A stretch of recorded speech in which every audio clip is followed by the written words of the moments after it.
Bismillahirrahmanirrahim. Assalamualaikum warahmatullahi wabarakatuh. Innal hamdalillahi nahmaduhu wa nasta'inuhu wa nastaghfiruh wa na'udzu billahi min syururi anfusina wa sayyiati a'malina. May yahdihillahu fahuwal muhtad wa may yudlil falan tajida lahu waliyan mursyida. Asyhadu an la ilaha illallah wahdahu la syarikalah iqraran bihi wa tauhida.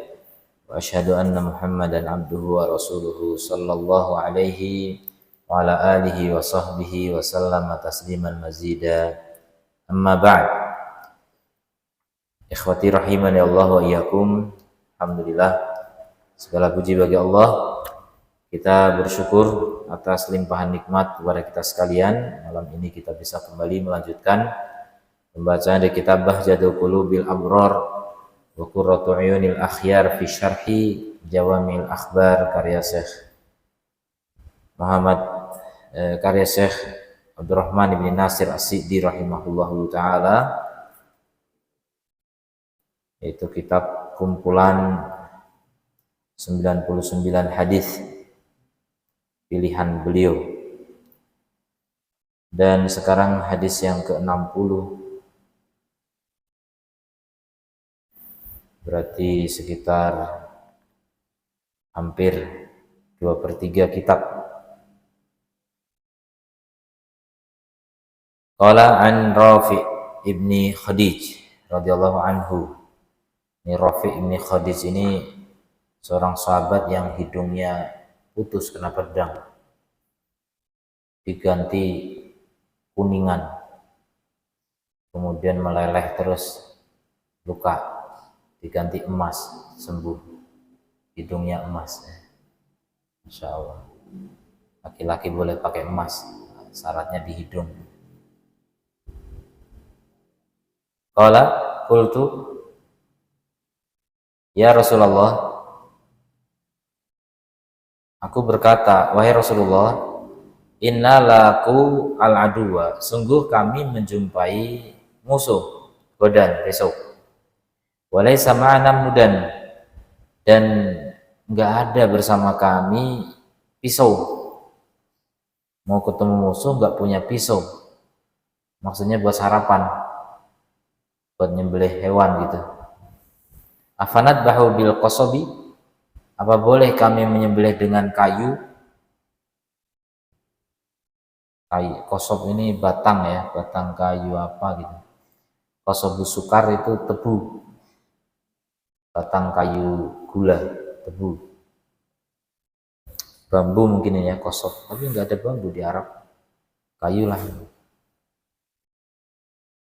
Qala, kata Nabi, ma'an haruddama, apa yang bisa mengalirkan darah, wa dzikra rasulullahi alaihi, dan disebut nama Allah padanya, fakul, maka makanlah,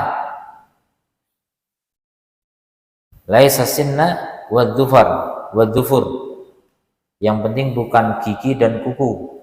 Jadi jangan motong ayam pakai gigi gitu atau pakai kuku. Itu orang Ethiopia dulu motong ayam pakai kuku, cuma ditusuk gitu.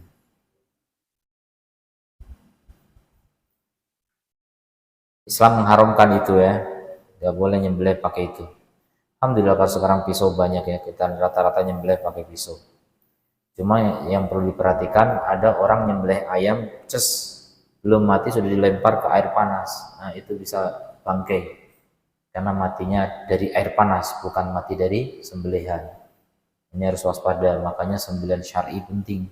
Kalau di Yaman, kami ke pasar mau beli ayam, ayamnya masih hidup, dipotongnya di situ, kita lihat, dipotong bukan masuk air panas, ditengkurupin, ada lubang gitu, nah, biar darahnya ke sana, diem situ. Kalau udah diem, nah udah mati berarti, baru dikelotok itu kulitnya dibuang, bukan dicabuti bulunya. Mereka nggak makan kulit ternyata. Kalau kita kulit jadi keripik ya enak. Kemudian fasa wahaditsuka anhu, aku akan ceritakan kepadamu tentang kuku dan gigi. Ini mau gigi harimau juga tetap nggak boleh ya. Gigi maksudnya gigi lepas pun nggak boleh buat motong. Kemudian kata Nabi, ammasinu fa'admun. Adapun gigi maka dia tulang. Nah, tulang itu nggak boleh untuk motong, berarti memang secara umum. Tulang nggak boleh untuk menyembelih, walaupun tajam. Wa amma dhufur, adapun kuku, famuda al-habasyah. Maka itu pisaunya orang Ethiopia, orang kafir. Ethiopia itu negerinya Nasoro. Wasabna nahba ibilin wa ghanamin. Dan kami mendapati rampasan onta dan kambing. Fanadda minha ba'irun. Kemudian ada satu onta lari lepas. Faramahu rajulun bisahmin fahabasa. Maka ada orang yang melemparkan panah, yang melemparnya dengan panah sehingga menahannya. Berhenti lari, dari lari ya, berhenti. Maka Rasulullah Shallallahu Alaihi Wasallam bersabda, Inna lihadihi awabida ka awabidil wahsyi.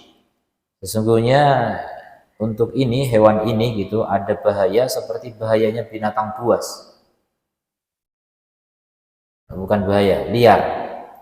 Hewan ini liar seperti liarnya binatang buas. Faida ghalabakum minha syai'un. Apabila dari hewan ini ada yang mengalahkan kalian, maksudnya lepas tadi, faf'alu bihi hakada, maka lakukan terhadapnya seperti ini. Jadi boleh dipanah. Tapi syaratnya bismillah, panah kena badannya mati itu halal, seperti binatang buruan itu.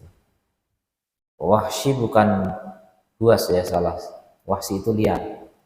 Jadi hewan seperti ini liar seperti liarnya binatang liar memang gitu. Padahal kan onta bukan binatang liar, tapi dia punya keliaran yang seperti binatang liar di hutan. Maka sebagaimana binatang di hutan itu nyembelihnya gimana caranya? Kalau antum lihat kijang, bukan Innova tapi lihat kijang, antum panah, kemudian mati, halalnya gimana? Halal atau haram? Halal atau haram? Enggak pernah manah kijang. Kalau disembelih halal. Kalau manahnya, ya, kalau manahnya baca bismillah halal. Dan syaratnya panahnya tajam. Kalau panahnya ada batunya gitu, enggak. Panahnya depannya batu gitu, puk, kemudian pecah kepalanya misalnya, itu haram. Harus tajam, yang mengalirkan darah. Gitu. Tombak juga bisa. Karena tajamnya. Nah, kalau melempar tombak kan kayu berat itu, atau besi, mungkin besi. Ternyata karena bagian batangnya bukan kena tajamnya, mati, itu juga bangkai, nggak boleh. Harus kena bagian tajamnya. Pokoknya keluar darah. Kalau kena tongkatnya gitu kan nggak keluar darah gitu. Jadi tidak mati. Tidak disebut sembelihan syar'i. Jadi berburu tuh gitu harus tahu ilmunya ya. Kecuali berburu babi ya, itu nggak tahu ilmu nggak apa-apa, bukan dimakan ya, dibasmi saja.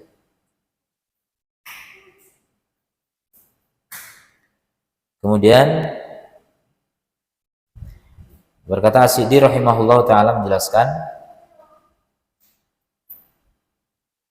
sabda Nabi SAW, ma'an harodam, apa yang mengalirkan darah, ila akhirih, sampai akhir.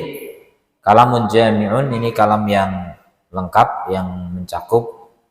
Yadkhulu fihi jami'u ma yunhiru dam, maka masuk di dalamnya semua apapun yang bisa mengalirkan darah. Ayasfikuhu, ya, menumpahkan darah. Min hadid, berupa besi, anuhas atau tembaga, au sufrin, kuningan, au kosobin, kayu. Nah ini beda nih, khosyab, kayu. Khosob ini kayu apa ya? Coba cek ya.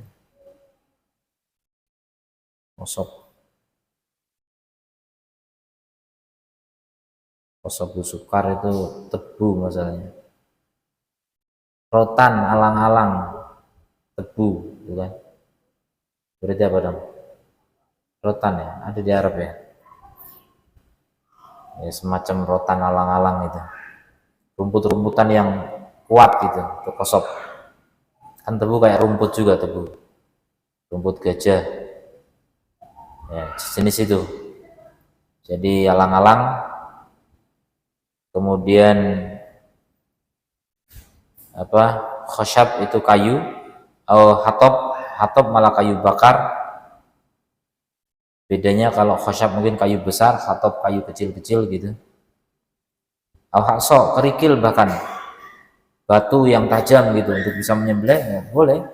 Kan zaman purba dulu kan senjatanya batu ya. Disebut dengan zaman batu. Habis zaman batu yang zaman apa? Tahu nggak? Antum belajar purba nggak dulu? Bahkan secara purba kala. Habis zaman batu zaman apa? Besi ya, mulai ketemu besi. Nah, besi kata ilmuwan itu bukan dari bumi tapi dari langit. Nah, itu betul kata Al-Qur'an begitu. Allah turunkan besi dari atas, bukan dari bumi.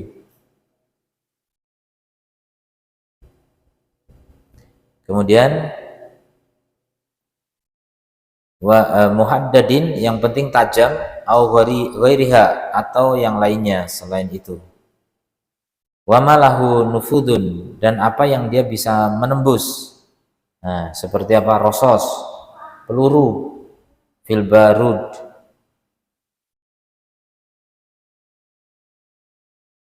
Barud ini apa? Senapan. Iya, ada itu. Iya, senapan. Lianahu yunhiru binufudihi karena dia bisa mengalirkan darah dengan tembusnya itu labisaklihi bukan dengan beban beratnya. Nah itu. Makanya kata ditombak kalau yang mengenai badan rusa misalnya itu bagian apanya? Batangnya, gagangnya, nah itu tidak sah. Harus bagian tajamnya yang mengalirkan darah itu baru disebut menyembelih atau gantinya menyembelih. Wadakhala fi dzalika dan masuk dalam hal itu masida bisihami apa yang diburu dengan anak panah.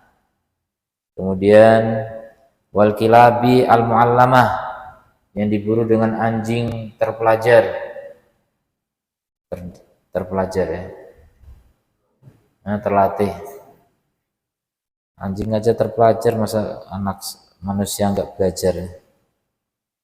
Wa tuyur idza dzukira rasmullahi ala jami'i dzalik dan burung pemburu juga ada ya kalau dilatih yang penting. Kalau disebut nama Allah dalam semua itu ketika melepas anjing buruan bismillah.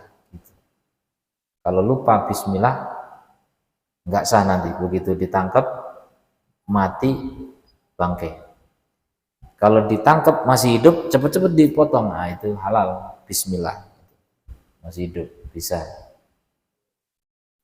Saya dari dulu ilmu berburu udah saya pelajari tapi belum pernah praktek. Ayo praktek. Gimana kita berburu? Gak ada orang berburu.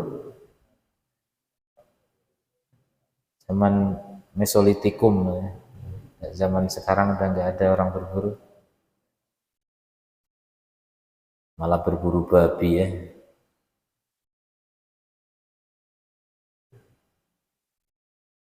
Kemudian amma mahalud dabah adapun tempat penyembelihan fainahu al-hulkum maka dia di kerongkongan hulkum itu tenggorokan wal mari mari ini kerongkongan itu jalan makan kalau tenggorokan jalan nafas itu dua itu idza qata'ahuma kafa kalau dua-duanya terpotong cukup. Satu lagi dua wajdain ya dua aliran darah di kanan kiri leher itu ada aliran darah maka dua di antara empat ini terpotong cukup. Di 2 di antara 4 ini terpotong sudah disebut dabah yang sah. Itu kalau menyembelih. Makanya kalau ayam di pasar antum lihat hanya tercorek bagian kulitnya dan lehernya dilihat semuanya mulus, nggak ada yang terpotong, bangkai. Hati-hati antum beli di pasar, bangkai. Haram antum konsumsi haram, doa antum nggak diterima. Naudzubillah min dzalik. Dan khawatirnya kalau doa nggak diterima, sholat jangan-jangan nggak diterima, jangan-jangan gitu. Karena sholat kan doa. Ini bahaya, jadi masalah makan ayam ini bahaya.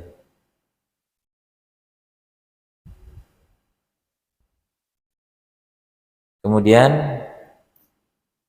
fa'in hasala ma'ahuma qat'ul wadajain ya, kalau dihasilkan bersama dua ini terpotong juga wadajain, dua saluran darah, wahuma al-irqani ya, dua urat darah, muktanifani al-hulkum, yang di sebelah kanan kiri hulkum,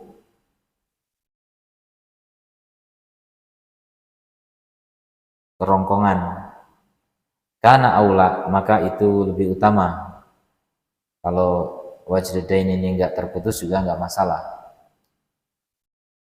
Tapi yang namanya nyembelih ya kan biar keluar darah, ya urat darah itu harusnya yang dipotong ya. Dan agak sulit memotong hulkum tidak kepotong wadajah ya, atau wadaj. Itu satu ya, wajdain itu dua. Satu urat darah nggak terpotong susah, gimana? Karena itu berada di kanan kirinya hulkum, pasti kepotong. Nggak bisa motong hulkum tanpa motong urat darah, saluran darah. Wa masaid, adapun buruan, nah itu kalau menyembelih ya. Kalau buruan cara nyembelihnya gimana? Fayakfi jarhuhu fi ayyi mawdi'in kana min badani. Maka cukup melukainya, nah itu harus luka, nggak boleh benturan. Benda tumpul ya, harus tajam, harus luka tajam keluar darah. Fi ayyi mawdi'in, di tempat manapun, kana min badanihi, dari badannya, pokoknya mana saja dari badannya boleh. Kaki pun tidak masalah, yang penting mati gitu. Tapi belum mati-mati kalau kaki, langsung dipotong kalau gitu. Khawatir mati atau menyiksa malah, ya udah dipotong aja langsung. Kemudian lil hajah ila dalik, karena memang hajat kepada hal itu ya. Kalau enggak begitu nanti banyak jadi bangkai kalau itu enggak sah gitu. Kemudian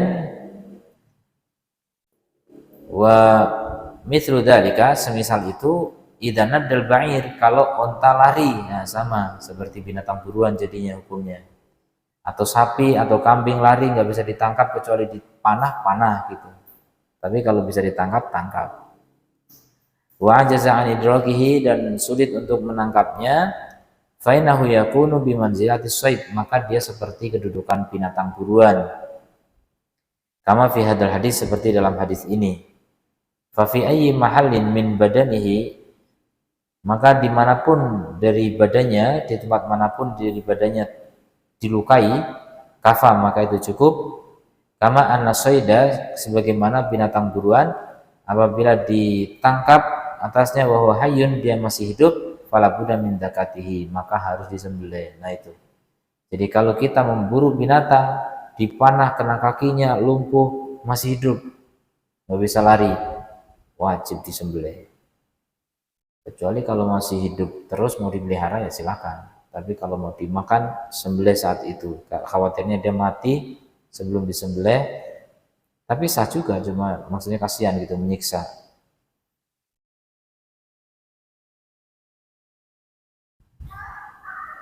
Enggak sah ya, wajib disembelih. Kalau menjumpai binatang buruan masih hidup, wajib disembelih. Kalau enggak, ini bisa masuk kategori bangkai juga. Kemudian fal hukmu yaduru ma'illati, hukum itu berputar, berjalan, beredar bersama alasannya. Ini kaidah nih. Al hukmu yaduru ma'illati, hukum itu beredar bersama alasannya. Jadi kalau alasannya nggak ada, ya hukumnya juga nggak ada gitu. Al-ma'juz anhu bimanzilatis said.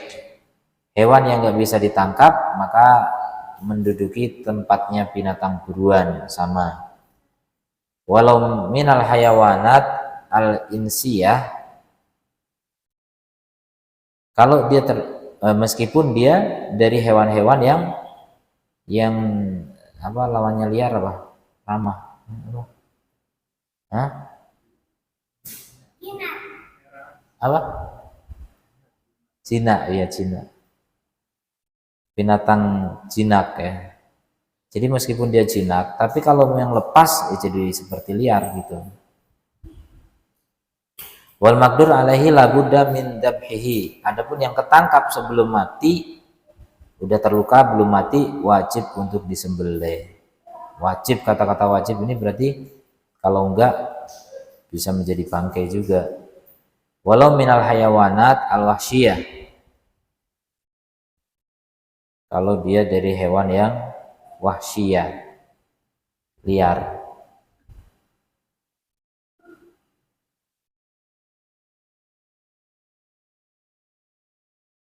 Jadi walaupun dari hewan liar, kalau dia ketangkap maka harus apa? Disembelih. Jadi nggak cukup dengan kena anak panah tadi, harus disembelih kalau masih hidup. Kemudian wastasna Nabi sallallahu alaihi wasallam min dzalik asin. Nabi mengecualikan dari alat-alat menyembelih tadi adalah sin, gigi. Wa allalahu bi annahu admun. Nabi memberi alasan kalau dia itu tulang. Nah ini ilah namanya. Allah itu ilah. Alasannya apa? Dia tulang. Berarti kalau ada gigi bukan dari tulang boleh buat nyembelih. Kan ada gigi bukan tulang ya, gigi palsu. Giginya dari tembaga gitu, buat motong ayam boleh kalau tajam gitu. Nah, itu namanya hukum berbeda bersama alasannya tadi, termasuk ini. Yang tadi juga gitu. Kenapa alasannya binatang lari kok dipanah? Alasannya karena dia liar seperti binatang liar. Berarti kalau dia ketangkep ya harus dipotong gitu. Udah nggak liar lagi, artinya sudah ketangkep, belum mati dipotong. Ilahnya dia udah seperti binatang yang jinak, udah ketangkep maksudnya. Kemudian fadalla ala anna jami'al idham, maka ini menunjukkan bahwa seluruh tulang hukumnya tidak boleh untuk menjadi alat menyembelih. Tulang apapun, gading juga semua tulang.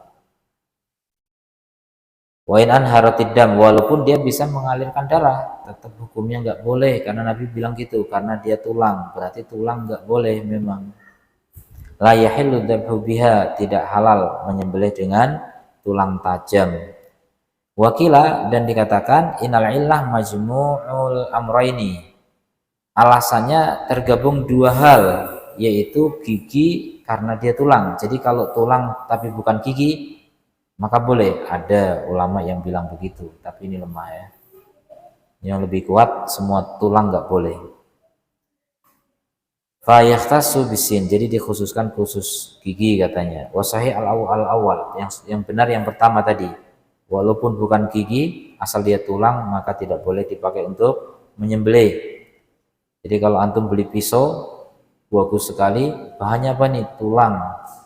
Nggak boleh. Nanti antum motong kambing nggak sah, jadi bangkai ya. Wa kadzalika dzufur la yahillu adzabhu bihi. Kuku juga nggak boleh dipakai untuk menyembelih. Baik kuku burung atau kuku apapun ya, kuku manusia juga nggak boleh. Falhasil, maka kesimpulannya anna syurutad dzabhi, bahwa syarat-syarat menyembelih inharud dam adalah menumpahkan darah. Makanya menyembelih kalau darahnya nggak tumpah, bahkan khawatir tumpah, cuma dicoret sedikit langsung lempar di air panas biar darahnya nggak banyak keluar, itu bangkai dan itu tidak sehat, darahnya nggak keluar. Kalau dalam Islam justru dibanyakin keluar, dibuang darahnya, kotor. Bahkan kalau nyembelih kambing atau sapi itu yang syar'i, nggak boleh diikat kakinya. Sapi yang repot, nggak diikat lari gitu. Ya mungkin pas mau motong diikat, tapi begitu sana dipotong, ikatan di kakinya pun dilepas. Biar apa? Kejang-kejangnya bebas, darahnya lebih banyak keluar. Itu yang diharapkan. Makin banyak keluar darahnya, makin syar'i dan makin sehat insya Allah. Itu dari satu sisi darah keluar. Sisi yang kedua itu lebih sayang kepada binatang. Jadi binatang kalau kejang namanya sakit kejang gitu. Kejang nggak boleh kejang, makin sakit itu. Jadi kurang sayang terhadap binatang. Dan kita diperintahkan untuk ihsan dalam segala sesuatu. Fa idza dzabhtum fa ahsinu dzibhatah. Kalau kamu menyembelih maka berbuat ihsanlah di dalam menyembelih. Jadi kepada binatang pun harus berbuat ihsan, berbuat baik. Jangan sembarangan cuma binatang ini. Binatang bisa membalas nanti di akhirat. Ada ya kisos antara manusia dengan binatang ada. Jadi jangan dikira bebas kita menyakiti binatang, nggak bisa. Ada hukumnya. Binatang bukan mukallaf, tapi mereka juga bisa menuntut di hadapan Allah nanti ketika disakiti oleh manusia.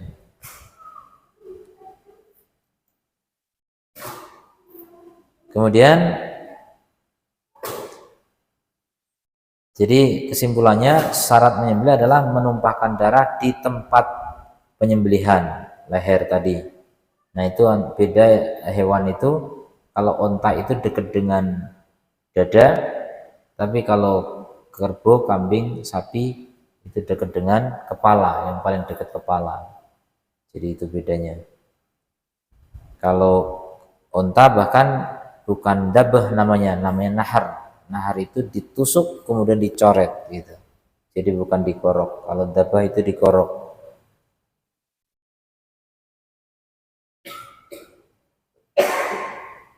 Kemudian maka nidabih musliman. Nah, syarat lagi yang menyembelih harus muslim atau ahli kitab, atau kitabiyan. Jadi kalau antum beli ayam potong sembelihannya orang Buddha misalnya, haram. Yang nyembelih orang Buddha haram. Tapi perusahaannya orang Buddha, tapi yang nyembelih muslim halal. Ya, antum harus bisa membedakan itu. Terus dari segi orangnya dulu, belum lihat segi penyembelihannya syar'i atau tidak. Lihat juga nanti kalau nggak terpotong lehernya haram, bangkai juga itu. Wa an yadhkura smallahi 'alaiha, dan harus menyebut nama Allah padanya. Dan ini hukumnya wajib. Kalau ada orang udah motong belum bismillah. Bismillah awalahu wa akhiru, ini makan itu nggak bisa ya. Kalau menyembelih sudah terlanjur dipotong nggak bismillah, bangkai. Nggak boleh dimakan, nggak bisa diralat. Kecuali belum mati. Baru gini udah terluka dikit, belum bismillah, bismillah ulangi lagi. Nah, bismillah. Insya Allah masih boleh. Yang tadi dosa tapi cuma halal. Wa masaidu, adapun binatang buruan, fahuwa ausa'u minad dabah, maka ini lebih longgar daripada menyembelih ya. Lebih longgar daripada menyembelih. Kama taqaddama, sebagaimana telah berlalu, annahu fi ayyi mawdi'in yakunu min badani said, yaitu di tempat manapun dari badan binatang buruan itu. Wa annahu yubahu saidul jawarih minat tuyuri wal kilabi. Demikian juga halal buruan dari jawarih. Jawarih itu binatang yang terlatih ya, baik burung maupun anjing. Idza kanat muallamah, ya syaratnya dia memang dididik, diajari, terpelajar, terlatih. Wa dzukira rasulullahi 'alaiha, dan disebut nama Allah atasnya ketika melepas. Pas lepas bismillah. Inda irsaliha, ketika melepasnya ala said, untuk mengejar buruan. Tapi kalau bismillahnya dari sejak masuk hutan nggak sah. Pas lihat buruan bismillah, begitu. Memang udah niati kayak orang mau menyembelih, bismillahnya ya pas mau menyembelih. Kalau bismillah tadi pas saya wudhu, sekarang menyembelih nggak sah. Bismillah tadi buat wudhu, bukan bismillah buat menyembelih. Hadis ke-61. Dari Syaddad ibni Ausin radhiyallahu anhu anna Rasulullah sallallahu alaihi wasallam qala, ini yang baru saya bilang tadi kan, ihsan. Innallaha katabal ihsan ala kulli syai'. Allah itu menetapkan ihsan atas segala sesuatu. Ihsan itu artinya berbuat baik apapun bentuknya. Segala perbuatan baik itu disebut ihsan. Berbuat baik untuk pihak lain itu namanya ihsan. Kalau berbuat baik untuk diri sendiri, ya mungkin ihsan ila nafsi juga. Ya pokoknya perbuatan baik memang.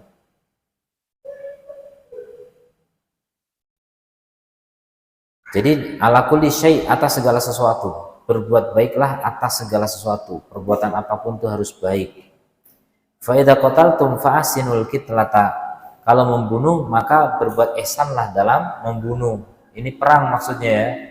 Kalau perang bunuh orang kafir harus ihsan. Gimana ihsan? Jangan dimutilasi, jangan disiksa, langsung bres sekali tebas mati, itu yang terbaik. Indah sekali Islam. Pada orang kafir saja sayang gitu. Itu kasih sayang itu, membunuh langsung mati gitu.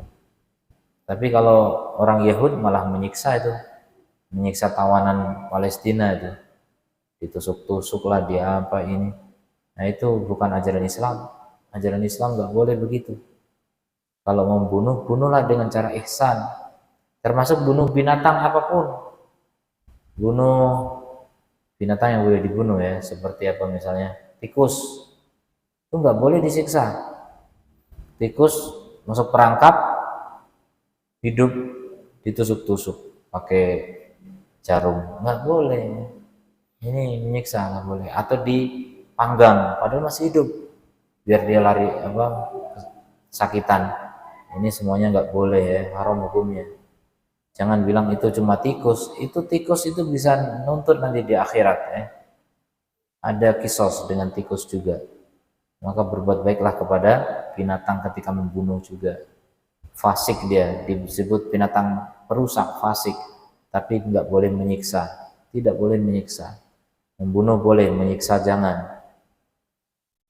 Termasuk membunuh binatang pakai api, itu nggak boleh. Jadi tikus hidup-hidup dibakar biar mati. Ini tidak boleh. Menyiksa dengan api itu hanya hak Allah. Manusia nggak boleh menyiksa dengan api. Terus gimana itu raket nyamuk itu api nggak? Enggak, itu enggak api. Itu cuma sabutan yang kemudian karena strum ya, seperti kena api, tapi langsung mati. Maksudnya itu enggak menyiksa. Maksudnya yang dilarang membunuh dengan api itu yang menyiksa, dibakar enggak mati-mati, itu enggak boleh. Tapi kalau nyamuk kena raket anti nyamuk itu langsung mati, insya Allah enggak masalah.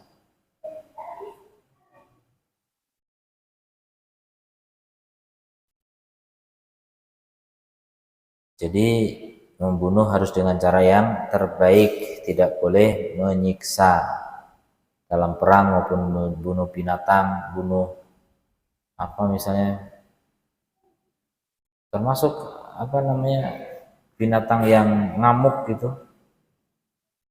Kalau terpaksa harus bunuh ya harus dibunuh dengan cara yang terbaik, cepat tadi, termasuk Bismillah pakai tombak langsung mati gitu. Jangan dipukul-pukul pakai tongkat, nggak boleh. Tidak boleh. Makanya ada itu yang bunuh pakai, bukan bunuh sih, main-main pakai api juga.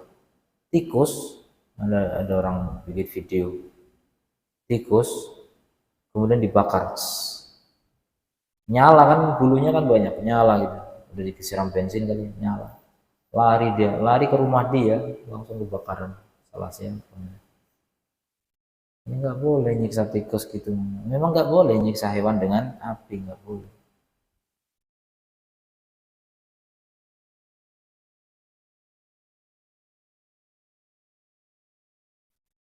Kemudian wa idza dabahtum, jika kalian menyembelih, fasinu adibhata, maka perbaikilah cara menyembelihnya.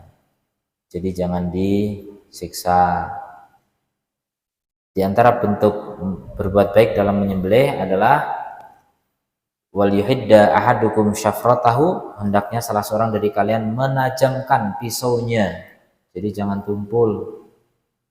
Wal yurih dabihatahu, dan nyamankan sembelihannya, jangan disuruh melihat kawannya yang sedang disembelih. pembantaian dilihat.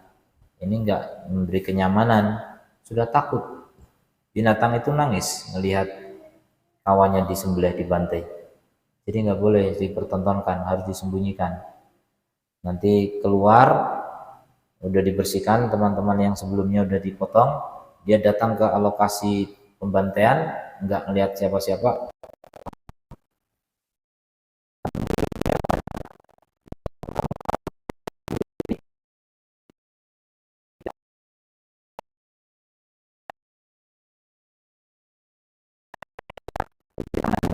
Orang saja, banting keras, banting keras, banting keras. Satu orang motong 4 berarti kan kalau 5 orang. Dan saya dulu bisa begitu, sekarang nggak berani lagi, takut. Maksudnya perlu dilatih lagi. Dulu gampang karena tempatnya enak, itu dibanting saja, nggak usah dipegang. Jadi beli kambing mah begitu, udah kebiasaan orang Arab juga gitu, nggak ada pegang-pegangan. Orang Indonesia motong kambing satu yang megang 5 orang, motong kaki satu-satu, kepala satu, banyak kan ya.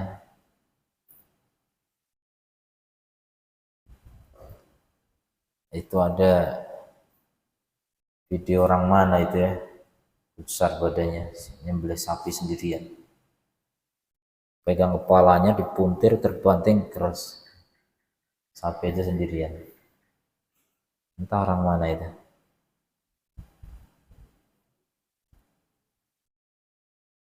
Kita motong kambing 5 orang, motong ayam 2 orang, motong ayam sendiri pun bisa. Kalau orang Badui sana perempuan itu emak-emak motong ayam sendiri, keras gitu aja gitu, bisa, nggak usah dipegang, pegang kepalanya keras, bisa.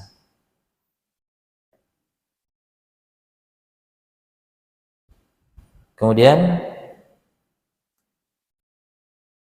hadis riwayat Muslim, kata As-Sa'di rahimahullah taala, al-ihsanu nau'an. Ihsan itu ada 2 macam. Ihsanun fi ibadati al-khaliq. Pertama, ihsan dalam beribadah kepada al-khaliq, Allah pencipta. Bian ya'budallaha ka'annahu yarahu, yaitu dengan beribadah pada Allah seakan-akan melihat Allah. Kemudian atau fa'in lam yakun yarahu, kalau dia tidak melihat Allah, fa'in Allah yarahu, Allah lah yang melihat dia.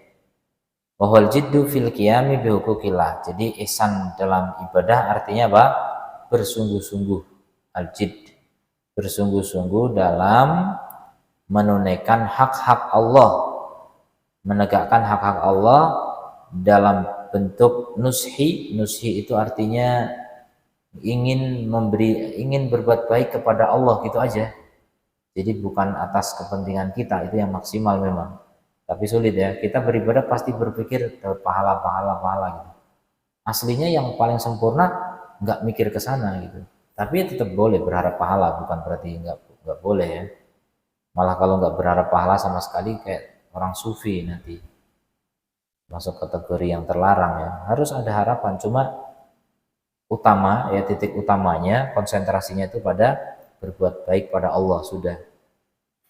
Walaupun Allah nggak butuh kebaikan kita, tapi kita fokusnya ke sana gitu. Wa takmili laha, dan menyempurnakan ibadah itu. Itulah yang disebut dengan ihsan.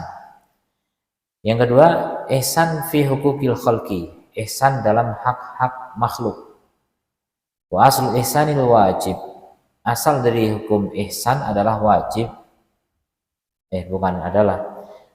Asal ihsan yang wajib adalah, pokok dari ihsan yang wajib, antakuma bihukukihim alwajibah, yaitu kamu melaksanakan hak-hak mereka yang wajib, seperti melaksanakan birrul walidain, itu wajib hukumnya. Anak gak berbakti pada orang tua, dia dosa. Wasilatir rahim al-arham ya, menyambung rahim-rahim, itu juga wajib. Nah ini masih banyak diantara kita lupa dengan rahimnya, karena rahim itu sampai kakek keempat seketurunannya itu masih wajib disambung. Saya terus terang nggak bisa, nggak tahu. Baru kakek pertama saja sudah entah kemana pada mencari, udah jauh. Nah itu udah nggak nyambung lagi, bahaya sebenarnya. Ini salah satu dosa yang rata-rata kita punya, dosa ini, tidak menyambung rahim. dan ini wajib hukumnya. Kemudian insaf fi jami'il muamalat, termasuk ihsan ihsan yang wajib adalah adil dalam seluruh muamalah, tidak curang, tidak dolim. Nah, itu ihsan juga. Bi'ita'i jami' ma'alaika minal hukuk, yaitu memberikan semua apa yang menjadi kewajibanmu dari hak orang lain, itu harus dipenuhi. Utang ya harus bayar, itu ihsan. Kama annaka ta'khudhu malak, sebagaimana kamu mengambil hakmu. Allah berfirman, wa'budullaha wa la tusyriku bihi syai'a wa bil walidaini ihsana wa bidil qurba wal yatama wal masakini wal jari dil qurba wal jaril junubi was sahibi bil jambi wabni sabili. Nah, ini 10 hak, ayat An-Nisa 36 ini disebut ayat 10 hak yang wajib kita tunaikan. Kalau yang enggak mungkin cuma satu yang sekarang enggak ada. Apa itu?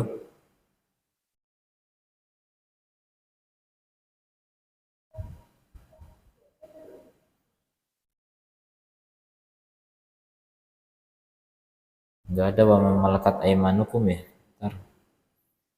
Wa berullah wa tusiku bisyai'a wa bil walidaini ihsana, kemudian wadil kurba wa bidil kurba wal yatama wal masakini wal jaril dil kurba wal jaril junubi wasahibi bil jambi wabni sabil. Kurang satu memang, wa ma malakat aimanukum. Dan itu ada ya, punya saya yang terpotong ini ya, wa ma malakat aimanukum 10. Nah, itu yang ke-10 ini enggak ada sekarang. Jadi antum wajib untuk menunaikan hak 9 pihak. Ini hukumnya wajib. Ini ihsan yang hukumnya wajib. Jadi hak Allah itu pasti antum punya hubungan dengan Allah. Kemudian kepada orang tua, siapa yang nggak punya orang tua? Yang nggak hidup ya, pasti setiap orang punya orang tua. Kemudian kepada kerabat, siapa nggak punya kerabat? Pasti punya. Cuma kadang ada anak yang dibuang di tempat sampah, kemudian gede nggak ngerti orang tuanya siapa, nggak ngerti kerabatnya siapa, itu mungkin saja nggak punya. Maka untuk berbuat baik kepada kerabat cuma dengan doa-doa itu, nggak ngerti ibunya siapa, bapaknya siapa, nggak ngerti misalnya. Kemudian wal yatama, anak-anak yatim, kita juga tahu ada anak yatim, berbuat baik pada mereka. Orang-orang miskin juga banyak. Kemudian tetangga yang dekat, tetangga jauh. Tetangga jauh dan dekat ini ada beberapa kriteria ya. Ya, kalau dari segi jarak katanya disebut dekat itu radius 10 rumah. Jadi ke kanan 10 rumah, kiri 10 rumah, depan 10 rumah, belakang 10 rumah, samping sana 10 rumah semua. Berarti 20 kali 20 itu kalau 10-10. Itu masih disebut tetangga dekat. Bagaimana kalau dia rumahnya di pinggir komplek, kemudian tembok seberangnya udah komplek lain. Nah, itu kan ke komplek lain radius juga ada. Radiusnya ke komplek sebelah gitu. Gimana tuh? Nah, itu lain perkara ya, karena hidup kita sudah di kotak-kotak sekarang. Hidup serba di kotak-kotak kalau di kota. Kalau di kampung insya Allah bebas itu. Nah, di kampung lebih parah lagi ya. Kalau kita 10 rumah ke kanan, 10 rumah kiri kan paling-paling 10 rumah 80 meter ya. Sana 80 meter. Dikit, 80 meter doang. Kalau di kampung 80 meter belum ada tetangga. Nah, itu 10 rumah bisa berapa itu? 10 kali 100, 1 kilo ya, 1 kilo. Nah, itu 1 kilo masih disebut tetangga dekat ya. Masih disebut tetangga dekat kalau memang ukurannya 10 rumah ya. Tapi itu ijtihad ulama ya, bukan nas. Kemudian yang di luar 10 rumah itu berarti jauh, kategori jauh. Kemudian Ibnu Sabil, Sahib bil Jambi itu teman yang dekat di sisi kita, istri. Kita harus berbuat ihsan pada istri. Kemudian Ibnu Sabil, orang yang putus bekal di jalan dalam perjalanan yang tidak maksiat. Itu juga perlu santunan dari kebaikan. Kemudian jadi semua diperintahkan untuk ihsan ya, dari 10 pihak itu. Kalau yang nggak ada mungkin budak. Wa yadkhulu fi dzalika, masuk dalam hal itu al-ihsanu ila jami' nau'il insan, berbuat ihsan kepada semua jenis manusia. Al-ihsanu ilal bahaim, dan berbuat ihsan kepada binatang-binatang, hatta fil halati lati tuzhaku fiha nufusuha, sampai ketika ditumpahkan atau dicabut, dikeluarkan ruhnya, disembelih. Makanya Nabi bilang faida qataltum fa asinu alqitlata. Faman istaqal qatla limujibin, siapa yang berhak untuk dibunuh karena suatu sebab, misalnya orang yang dikisos, itu membunuhnya juga harus dengan cara yang baik.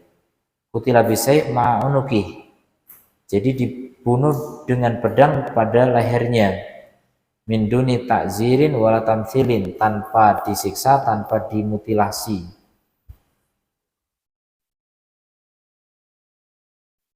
Tamthil ini kalau dibolak-balik jadi mutilasi juga tuh. Kemudian wa idza dabahtum, kalau kalian menyembelih satu sembelihan, maka berbuat ihsanlah terhadap dalam menyembelih itu. Dibha itu cara menyembelih, ya. Berbuat ihsanlah dalam cara menyembelih. Hayatu dabhi wa sifatu tahu, jadi bentuk menyembelihnya dan sifatnya atau caranya. Oleh karena itu Nabi mengatakan wal yuhidda ahadukum syafratahu ay sikinahu wal yurih dabihatahu. Faidakanul abdu ma'muron bil ihsan, kalau hamba itu diperintahkan untuk ihsan ila man istahaqqa al-qatla minal adamiyin, kepada siapa yang berhak untuk dibunuh dari anak Adam,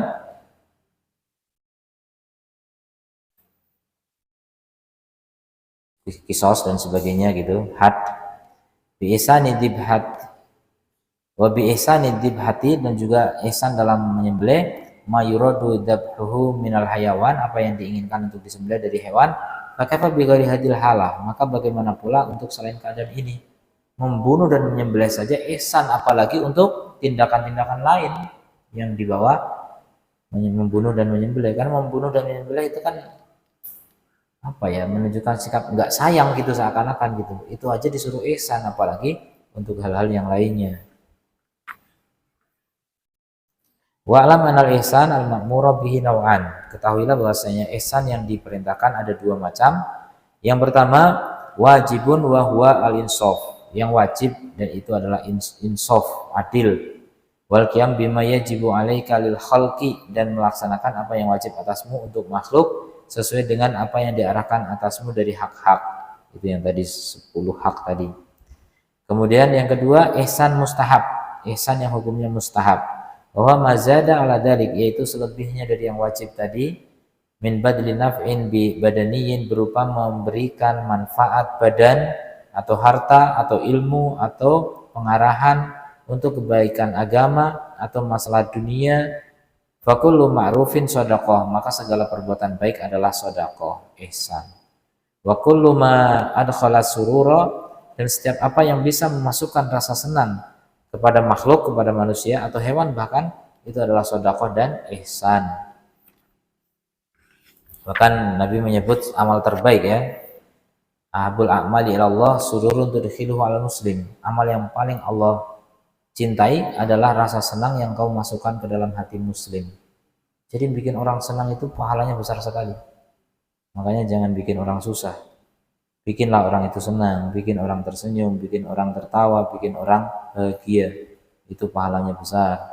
Bisa dengan makanan, bisa dengan minuman, bisa dengan senyuman, macam-macam, banyak cara. Kemudian fakulu ma'rufin shadaqah, tadi. Wa kullu ma azala, dan semua yang menghilangkan dari mereka ma yakrahun, yang mereka enggak sukai, menghilangkan kesulitan dari orang, ya, itu juga ihsan. Wa daf'a anhum, dan menolak dari mereka apa yang membahayakan, yartaduna mal yartaduna min qalilin, apa yang tidak mereka ridhoi berupa perkara kecil, sedikit atau banyak, maka itu semuanya sedekah dan ihsan.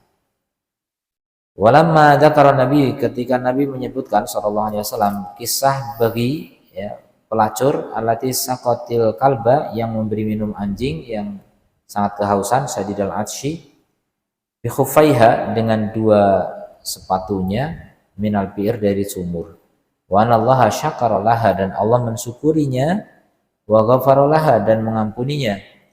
Nabi mengatakan, mereka berkata, wahai Rasul, kepada Rasulullah sallallahu alaihi wasallam, innalana fil bahaim ajron, apakah untuk kita pada binatang itu ada pahalanya kalau berbuat baik? Kata Nabi, fi kulli kabidin rad har ajrun. Harra di sini ya. Kalau dalam riwayat lain, fi kulli kabidin radbin, dalam setiap hati yang basah itu ada pahalanya, maksudnya yang bernyawa. Setiap makhluk bernyawa kita berbuat baik kepadanya ada pahalanya. Tapi berbuat baik kepada tikus itu bukan berarti dipelihara, disayang-sayang, bukan. Dibunuh, tapi dengan cara ihsan, itu juga berbuat baik pada tikus. Itu ihsannya kepada tikus begitu, dibunuh dengan cara yang baik.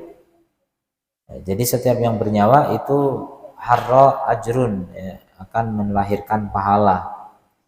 Fal ihsanu huwa badlu jami'il manafi. Ihsan itu berarti memberikan seluruh manfaat, mengorbankan seluruh manfaat dari jenis manfaat apapun, ya.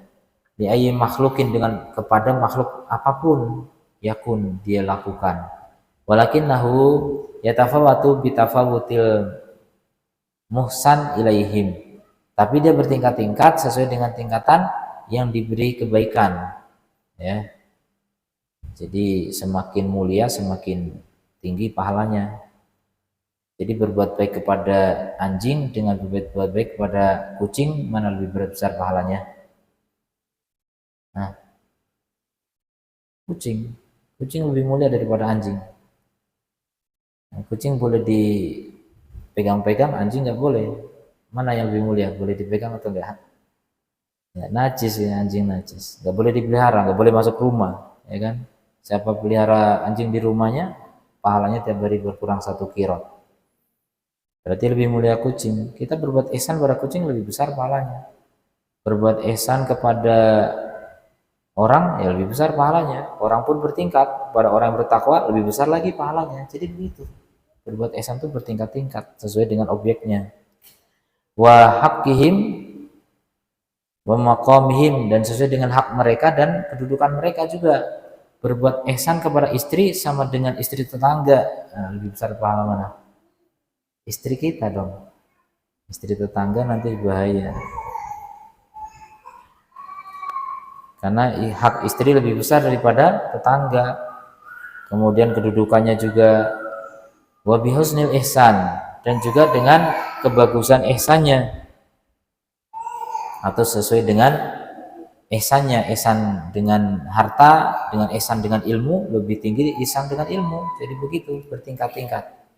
Wa idami mauqi'ihi, dan juga besarnya mauqi'nya, tempatnya, maksudnya tepatnya sasarannya itu. Semakin manfaatnya besar, semakin besar pula pahalanya. Wa adimi naf'ihi, ini maksudnya. Wa bihasabi imanil muhsin wal ikhlasi, dan juga tergantung dari keimanan dari orang yang berbuat ihsan. Jadi perbuatan Abu Bakar dengan perbuatannya Umar saja beda itu, karena imannya berbeda. Walaupun jumlahnya lebih banyak Umar misalnya, tapi dengan pelaku yang imannya lebih kuat, pahalanya juga lebih besar. Maka itulah pentingnya punya iman kuat, pentingnya menjadi ahli ilmu, karena yang imannya kuat itu ahli ilmu. Kalau ahli ilmu amal sedikit tapi pahalanya besar. Tapi orang-orang jahil amalnya banyak tapi bisa batal semua karena riya, karena sum'ah dan sebagainya. Kemudian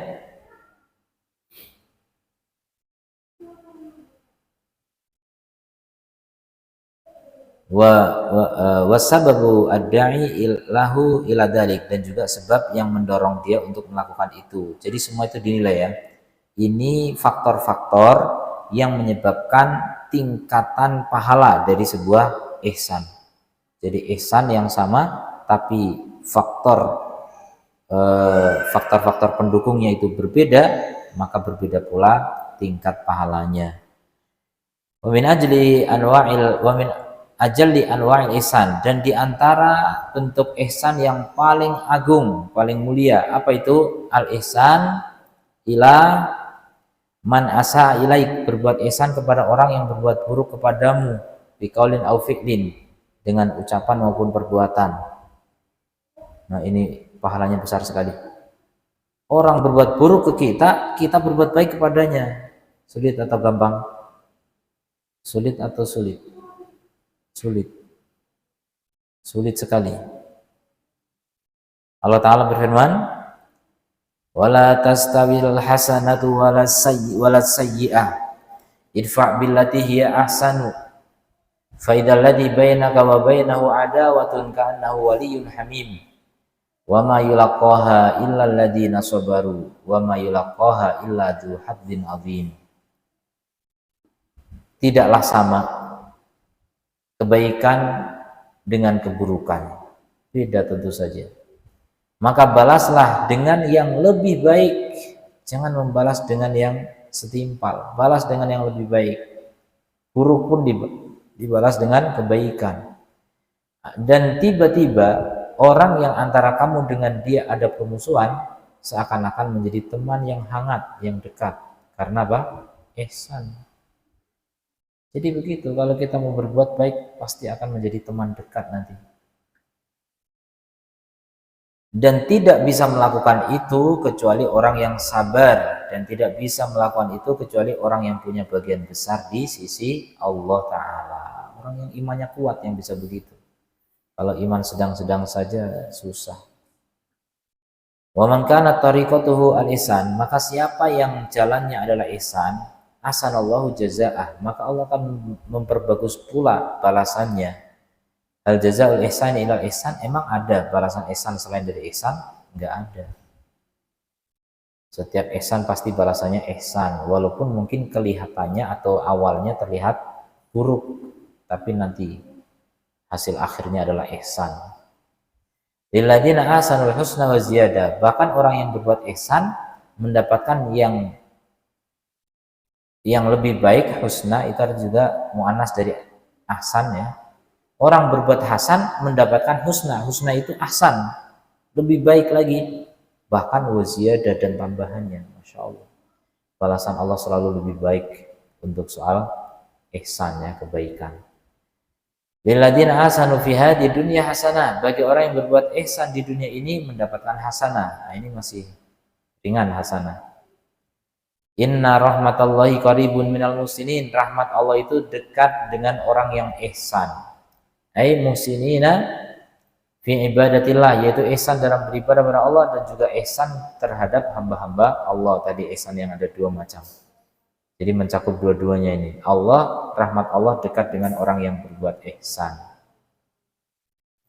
Wallahu ta'ala yujibu ala ibadil adil, dan Allah ta'ala mewajibkan kepada hambanya untuk adil minal ihsan, ibadul adla minal ihsan, wa yandubuhum ila ziyadatil fadl minhu, dan menyunahkan bagi mereka untuk menambah keutamaan darinya. Jadi kalau adil itu hukumnya wajib, tapi fadl tambahan itu sunnah, mandub ya, dianjurkan. Allah Ta'ala berfirman dalam masalah muamalah, wala tansaul fadla bainakum, jangan lupakan keutamaan di antara kalian. Kalau bisa memberi keutamaan, beri keutamaan, tambahan, kelebihan itu kasihkan, karena itu adalah ihsan. Ai ij'alu lil fadli wal ihsan, jadikan untuk keutamaan dan ihsan maudhi'an min muamalatika, menjadi satu tempat dalam transaksimu. Wala tastaqsu fi jamil hukuk, jangan terlalu menuntut dalam segala hak. Bal yassiru, tapi mudahkanlah. Wala tu'assiru, dan jangan kamu persulit. Wa tasamahu, dan berlapang dadalah. Fil bai'i wasyira', dalam jual beli. Wal qada'i wal iqtida', dalam membayar utang dan menuntut utang. Wa man alzama nafsahu hadzal ma'ruf, siapa yang melazimkan dirinya dengan perbuatan baik ini, dia akan meraih kebaikan yang banyak dan ihsan yang besar. Silakan, mungkin ada pertanyaan.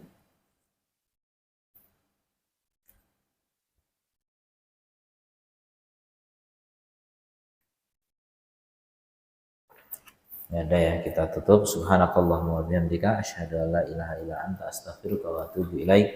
Assalamualaikum warahmatullahi wabarakatuh.